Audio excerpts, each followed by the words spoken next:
여호와 하나님이 이르시되 보라 이 사람이 선악을 아는 일에 우리 중 하나 같이 되었으니 그가 그의 손을 들어 생명나무 열매도 따먹고 영생할까 하노라 하시고 여호와 하나님이 에덴 동산에서 그를 내보내어 그의 근원이 된 땅을 갈게 하시니라.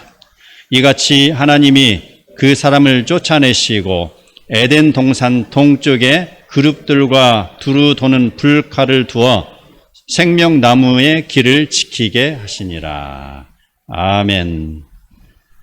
제가 평상시에 목회하기 전 이야기입니다. 이 말씀이 참 어려웠습니다.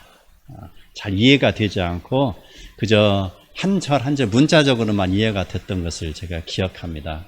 그런데 제가 신학을 하면서 이 안에서 엄청난 하나님의 사랑이 있구나 라는 것을 발견하고 언젠가는 이 말씀을 성도님들과 함께 나눠야지 라는 생각을 하고 있다가 제가 그날 오늘로 정했어요.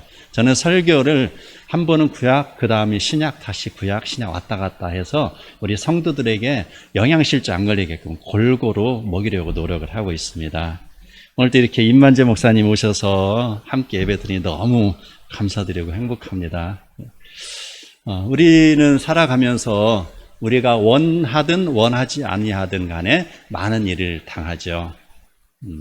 아이가 부모를 따라서 여행을 하다가 아니면 시장에 가다가 바로 부모의 손을 놓치고 길을 잃는 경우가 있죠. 그것 때문에 요즘에도 보면은 미국에서, 영국에서, 어디 스위스에서 전화가 오잖아요. 그래서 내가 몇십 년 전에 부모를 잃어서 입양을 갔는데 요즘은 DNA 검사를 해갖고 찾잖아요. 자, 잃어버렸어요. 아이를 잃어버려서 고아가 돼서 외국으로 이주가게 됐다는 것이죠. 그런데 그 세월이 얼마나 힘들었겠습니까? 본인도 힘들었겠지만 그 부모 역시 힘들었어요. 아이가 부모를 잃었을 때는 어떻게 해야 돼요? 자기가 부모를 찾아서 떠나야 됩니까? 아니죠. 그 아이가 할 수 있는 최고의 방법은 자기가 부모와 마지막에 있던 곳을 기억하고 그 자리로 돌아가는 것입니다.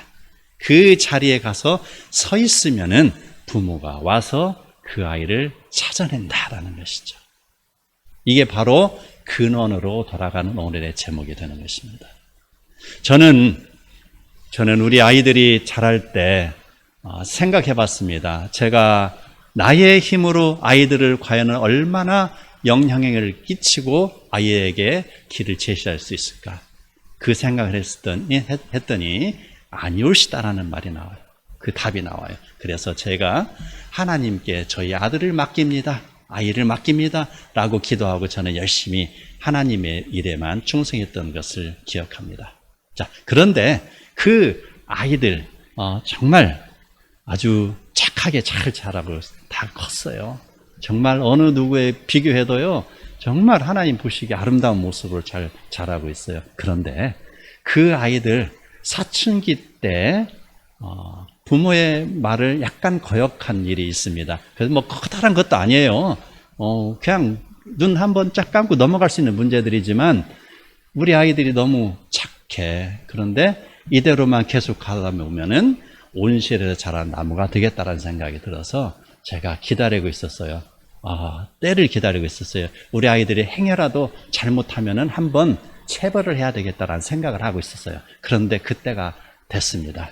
그래서 두 아이에게 연대 책임입니다. 한 사람 잘못했는데 저희가 연대 책임을 물었습니다. 무릎 꿇고 손 들고 있으라고 그랬어요. 그랬더니 그 아이들은 자기들의 잘못을 시인하지 않습니다. 그러면서 씩씩거리고 눈이 막 힘이 들어갑니다. 무릎 꿇고 있었어요. 저는 가만히 소파에 앉아서 보고 있었습니다. 자, 1분 지납니다. 5분 지납니다. 씩씩거림이 사라지지 않습니다. 10분이 지납니다. 15분이 지납니다. 씩씩거리던 소리가 점차로 줄어들고 눈에 총기가 줄어들어요. 그러더니 손에 팔에 힘이 없는지 스르르르 내려오고 졸기까지 하는 거예요. 그러면 다시 냅다 소리를 질러서 똑바로 해! 그러면 다시 번쩍 손을 들고 다시 기합받고 그러기를 몇 번, 20분이 훨씬 지난 후에 드디어 그 아이들 눈에서 눈물이, 달기똥 같은 눈물이 주르륵 흘러내리는 걸 봤습니다.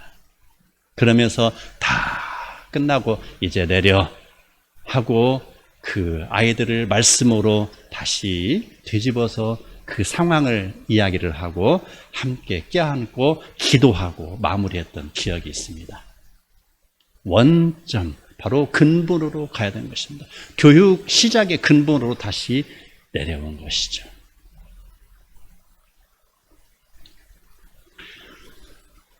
오늘의 말씀이 바로 이와 같습니다. 하나님께서 바로 아담을 만드셨잖아요. 아담을 만드신 후에 그 아담에게 그 에덴 동산을 바로 이렇게 맡겼어요. 그런데 그 전에 하나님께서는 해를 만들었어요. 그리고 달도 만들고 별도 만들고 하늘과 땅과 식물과 동물을 다 만들고서 바로 그 아담과 하와는 좀 나중에 만들었죠. 다스리라. 여기서 나온 것을 먹어라. 그리고 어디 한번 이름 한번 지어볼래? 했더니 아담이요, 호랑이, 사자, 사슴, 토끼, 이름을 다 치는 거예요. 그래, 맞다. 맞다. 그래, 참. 하면서 하나님이 아담이 짓는 모습을 보고 너무나 행복해 하신 거예요. 그래, 네가 부르는 대로 다 그렇게 이름 짓자라고 해서 아담이 즐겁게 생활했습니다. 그리고 하나님은 그 아담이 혼자 있는 것을 안타깝게 여겨서 그를 잠들게 하고 그 갈비뼈를 취해서 여자를 만들어서 배우자를 삼아줬다라는 것입니다. 얼마나 행복합니까? 우리 자녀들을 보는 마음이 아마 이랬을 것입니다. 우리 두 부부 갓난아이를 데리고 왔는데 아마 이럴 거예요. 그 아이가 웃는 모습만 봐도 정말로 기쁘고요, 우리 딸, 우리 아들 하면서 좋아할 겁니다. 이렇게 하나님이 기뻐하셨을 거예요. 그런데 세월이 좀 지나고 어느 날 하나님께서 너희들은 이 동산에 거하면서 바로 선악을 알게 하는 열매는 먹지 말라. 그리고 그 이외의 모든 것은 너희에게 허락하니 너희들은 그것을 먹으라. 1장 28절 이렇게 나오죠. 하나님이 그들에게 복을 주시며 하나님이 그들에게 이르시되 생육하고 번성하여 땅에 충만하라. 땅을 정복하라. 바다의 물고기와 하늘의 새와 땅에 움직이는 모든 생물을 다스리게 하셨다라는 것이죠. 자, 그런데 사탄이 들어왔습니다. 문제는 사탄인 거예요. 사탄이 들어와서 그 하와를 쏙싹쏙싹합니다. 하와야. 그래서 하와가 넘어갔죠. 그 다음에 아담도 넘어갔죠. 그래서 선악을 알게 하는 나무 열매를 먹었잖아요. 죄를 저질렀습니다. 사탄의 관계에 그는 넘어갔고 결국은 죄를 지어서 어디로 갔습니까? 그들의 눈이 밝아짐에 그들이 나무 뒤에 숨어 있었다라는 것이죠. 그랬을 때 하나님이 지켜보셨습니다. 아담아, 어디 있느냐라고 이미 하나님이 다 바라보고 계시잖아요. 무소부지하신 하나님이 다 알고 계시잖아요. 그랬을 때 물어봤습니다. 그럴 때 어떻게 해야 돼요? 아버지, 제가 죄를 지었습니다. 잘못했습니다. 용서가 나와야 되잖아요. 회개가 나와야 되잖아요. 그런데 거기에서 바로 내가 벌거벗었습니다. 아버지가 주신 그 여자가 나를 꾀해서 내가 죄를 졌습니다. 전가의 전가가 나온 것입니다. 자, 그랬을 때 바로 하나님이 어떻게 그들을 대응하는가라는 것입니다. 하나님은 에덴 동산에서의 규칙을 어긴 그들에게 바로 너는 먹지 말라 한 나무의 열매를 먹었으니 땅은 너로 말미암아 저주를 받고 너는 내 평생에 수고하여야 그 소산을 먹으리라. 너는 흙이니 흙으로 돌아갈 것이니라 라는 내용을 말씀하십니다. 아담은 본디 흙으로 만들었잖아요. 흙으로 비비고 그 다음에 그 코에 생기를 불어넣었더니 생명이 되니라 라고 그랬잖아요. 그래서 다시 원상태 흙으로 돌아가는 것. 흙으로 왔으니 흙으로 돌아가는 것은 근원으로의 회개입니다. 잘못하였으면 그에 대해 책임을 지는 것은 마땅하죠. 우리 아이들이 잘못할 때 회초리를 드는 것은 바로 그 아이를 깨우치기 위함인 것이죠. 그를 회초리로 때려서 다리를 부러뜨리는 것이 목적이 아니잖아요. 그것을 훈육하기 위한 목적이죠. 에덴 동산에서 살던 아담이 자신의 추락이 너무나도 가혹하게 느껴져서 행여 자살이라도 하면 어떻겠어요? 이 성경은 다시 써야 돼요. 아담이 자살했다 그러면은 하나님은 제2의 아담을 다시 만들어야 되잖아요. 이건 제가 좀 재미있게 하려고 말씀드리는 거지만 그만큼 아담을 사랑했다라는 것이죠. 그래서 그 아담이 행여라도 실족하면 되지 않기 때문에 하나님께서는 바로 그에게 가죽옷을 지어 입히셨다라는 것입니다. 자녀의 마음이 바로 실족하게 되면 안 된다는 것입니다. 아이가 손을 들고 기합을 받고 있을 때 아빠의 마음은 어떻겠습니까? 좋았겠습니까? 콧노래 불렀겠습니까? 아니겠죠. 아빠는 그 자리에서 아이들의 고통을 분담하며 하나님께 기도하고 있어요. 아버지, 우리 아이들을 받아주세요. 우리 아이들이 좋은 성품, 하나님의 성품을 닮은 사람으로 자라게 해주세요. 그리고 하나님께 영광을 돌리는 자녀로 삼아주세요라고 기도한 거 아니겠습니까? 이게 아비의 심정입니다. 하나님도 마찬가지죠. 아담을 바라보면서 바로 아담이 잘 되기를 원하시기 때문에 그에게 가죽옷을 입히시고 그를 더 이상의 죄악의 길에서 분리시킨다는 사건이 지금 오늘의 내용인 것이죠. 분리시킨다. 바로 여기서 하나님께서는 바로 가죽옷을 입힌 것을 통해서 우리에게 예수 그리스도의 십자가의 사건을 잠시 보여주는 대목이기도 합니다. 자, 그 아담을 분리시켰다라는 것은 바로 하나님이 아담을 흙으로 돌아가게 하셨다라는 것, 1차적인 그런 관점으로 보면 그 죄에 대한 결과가 주어지는 것이죠. 선악과를 따먹었기 때문에 바로 에덴 동산에서 쫓겨남 당했다라는 것이죠. 그래서 땅으로 갔다. 1차적인 것은 이렇게 그렇게 할 수 있어요. 그러나 좀 더 하나님의 깊으신 뜻은 바로 그 죄악을 저지른 아담이 더 이상의 죄악에 빠져들지 않기 위해서 분리시켰다. 예, 그렇게 해석도 할 수가 있는 거예요. 이게 바로 하나님께서 택하신 방법이다라는 것입니다. 왜? 바로 선악과를 따먹은 그 아담은 죄를 저질렀잖아요. 그런데 영원한 죄를 저지르고 바로 영벌을 당하면 되는 것이 아니기 때문입니다. 자, 사람은 육과 혼과 영으로 되어 있습니다. 영의 존재입니다. 그래서 누구나 다 영생을 합니다. 죽지 않습니다. 육신의 죽음은 죽음이지만 그 이후에 영혼은 죽지 않고 있다라는 것입니다. 자, 영생한다라는 거 바로 하나님을 믿는 자, 하나님을 믿고 구원을 얻은 자는 영원한 생명을 얻는다라는 것입니다.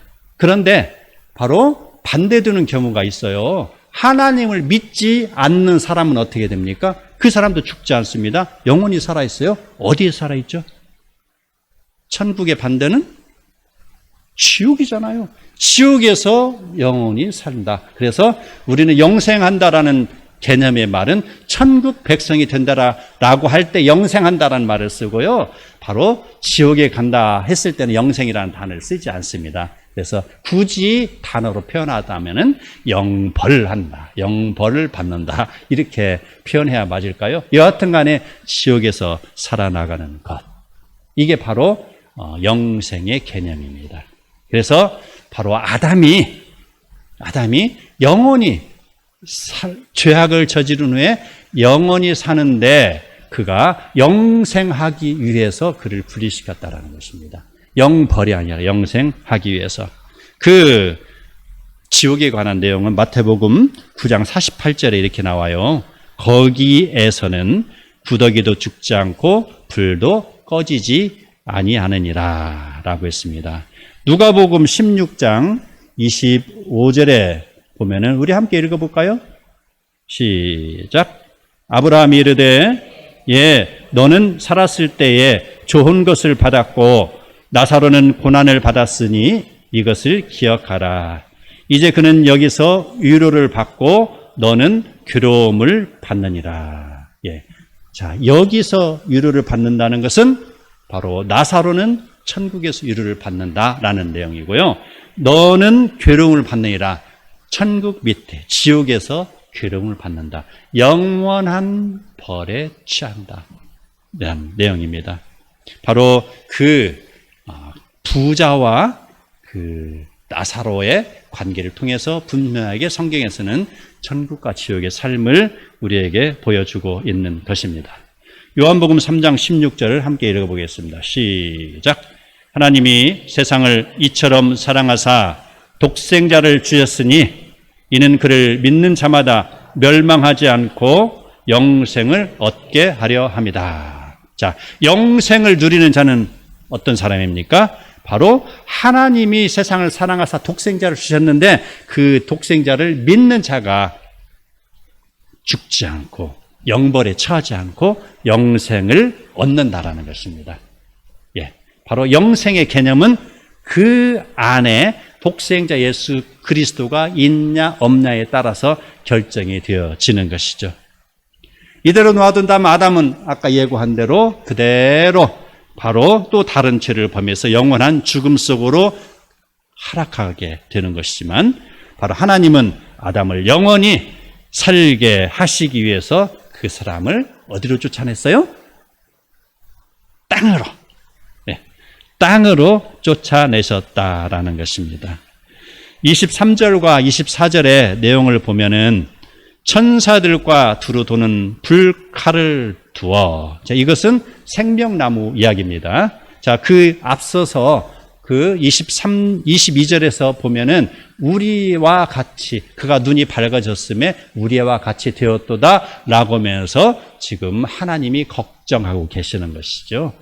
그랬을 때 하나님께서 대응 방안으로 지금 3장 23절 24절의 말씀을 하시는 것입니다. 천사들로 하여금 불칼을 두어서 생명나무에 가는 길을 막으셨다라는 것입니다.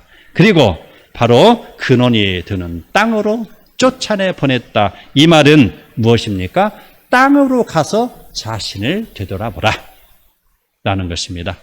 에덴 동산에서의 모든 것이 풍성하였으나 이제 땅은 바로 가시덤불과 엉겅퀴를 냅니다. 그리고 이제 사람은 얼굴에 땀을 흘려야만이 먹을 것을 얻을 수 있습니다.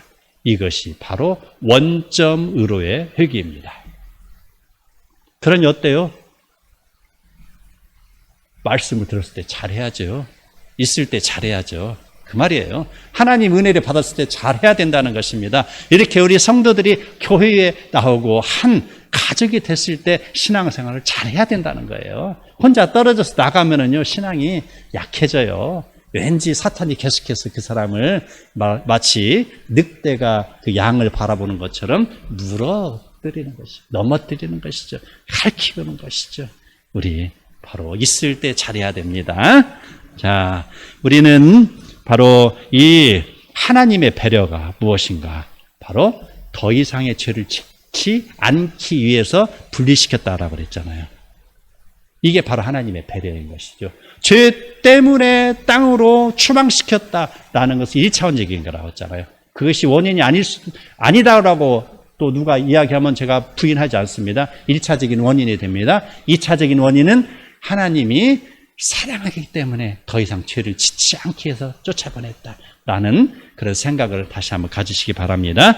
바로 하나님께서는 우리의 죄악과 관계없이 사랑하는 자를 끝까지 보호하심으로 은혜의 날개 아래 거하게 하십니다. 이게 바로 하나님의 은혜라는 것이죠. 사람은요, 아무리 선해도 하나님의 은혜가 아니면 살 수 없는 존재들입니다. 그런데요, 어떤 사람들은 자신의 업적으로 구원을 받는다고 생각합니다. 그래서 바위 앞에서 무릎 꿇고 면벽 구녀를 하는 사람도 있었어요. 어떤 사람은요, 선행을 해야 구원을 받는다고 생각해서요, 자선사업을 합니다. 이리 모이셔, 내가 지금부터 선행을 베풀겠어요 하면서 짤랑짤랑짤랑 바리새인들이 그 시장 턱 위에 앉아서 사람들에게 바로 선포했잖아요. 내가 자선사업한다라고. 어떤 사람은 또 있습니다. 108번 절을 해야만이 1000번 절해야만이 바로 나의 그런 것을 복을 나에게 주실 것이다. 내가 구원에 이를 것이다 라고 생각하면서 절간을 오르락 내리락 하는 사람도 있습니다. 바로 어떤 사람은 믿음으로 구원을 받는다라고 말을 하면서도 그의 내면에서는 바로 인간적인 노력을 강조하는 것을 우리는 보게 됩니다. 루터라는 그 신부였죠, 처음에. 그는 많은 고민거리에 쌓여있는 사람입니다. 그는 항상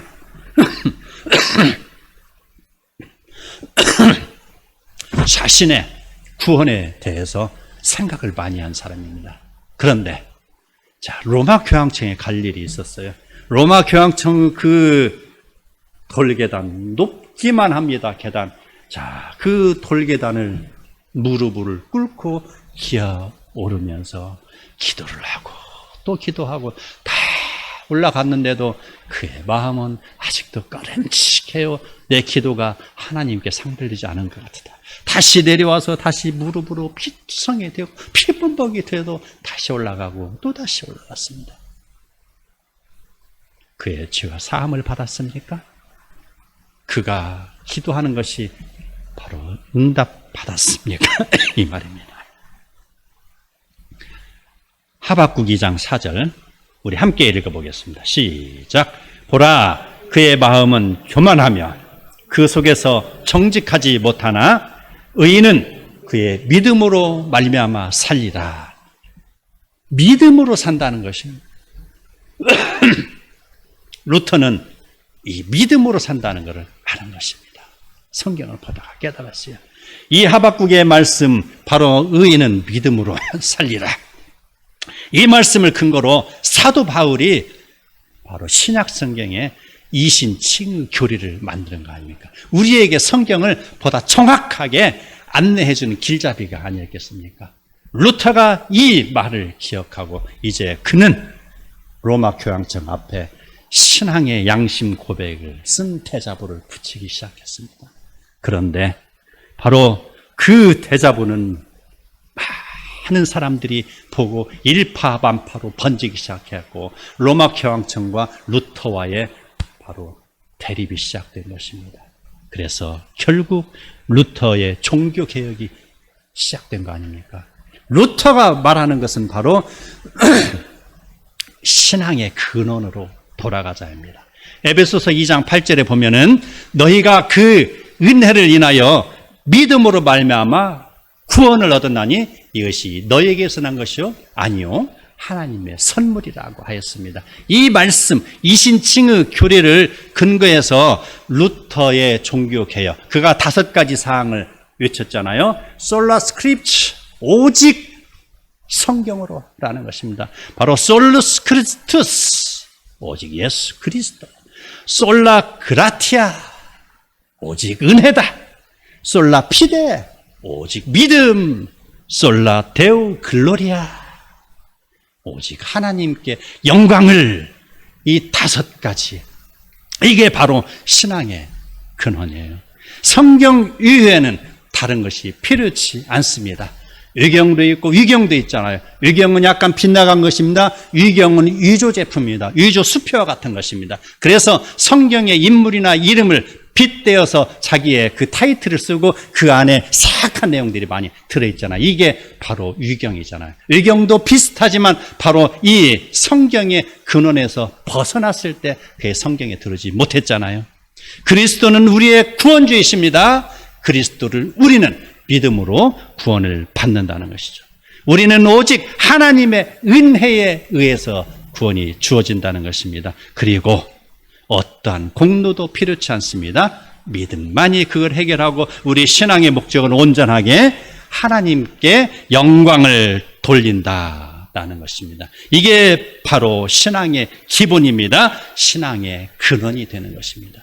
우리는 항상 이 신앙의 근원을 생각하고 우리의 신앙의 그런 삶을 살아가는 복된 성도 되시기를 축원합니다. 자, 우리는 아담이나 똑같이 그런 불순종의 존재들입니다. 아담의 DNA를 우리가 다 받고 있는 것입니다. 그래서 하나님의 뜻을 수없이 거역하면서 살아가고 있어요. 우리 여의도에 가보세요. 참으로 끊임없이 높아지려는 사람들 많습니다.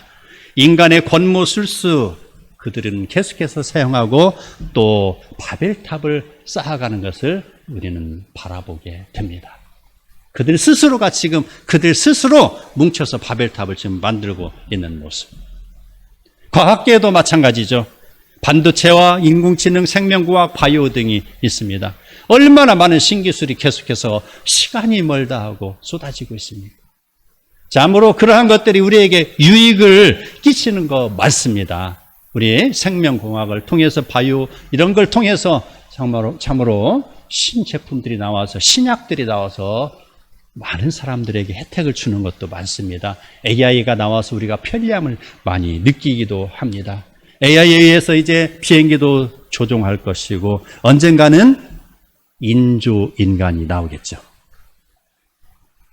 그래서 그 인조인간이 나중에 어떻게 됩니까? 사람의 편리함을 위해서 인조인간이 나오고 그 다음에 AI로 인해서 로봇가 나오는데 그 다음은 어떻게 되죠? 그 다음은 사람이 그것에 의해서 조종당한다는 것이죠. 나중에 그들은 신의 영역까지 넘볼 것입니다. 그들은요, 영원히 죽지 않는 신약을 개발했다라고 말하면서 대대적으로 그것을 홍보하고 팔려고 할 것입니다.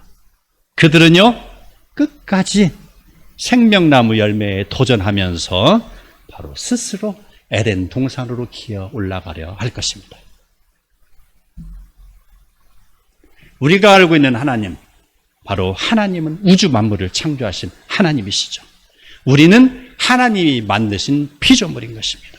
하나님이 허락하신 땅에서 하나님이 허락하신 그 테두리 안에서 하나님의 말씀에 순종해야 할 것입니다. 그러므로 우리는 하나님의 나라를 가꾸어야 할 존재들인 것이죠. 만약 피조물이 주인의 행사를 할 때면 어떻게 되죠? 마치 그 말 듣지 않는 유다 백성을 훈련시키기 위해서 하나님은 바벨론이라는 도구를 사용했잖아요. 그런데 바벨론은 스스로 자만하고 높아져서 스스로가 주인 행세를 했잖아요. 부짓개가 주인 행세를 하면 어떻게 돼요? 그 다음은 주인으로부터 꺾임 당하는 밖에 더 있겠습니까?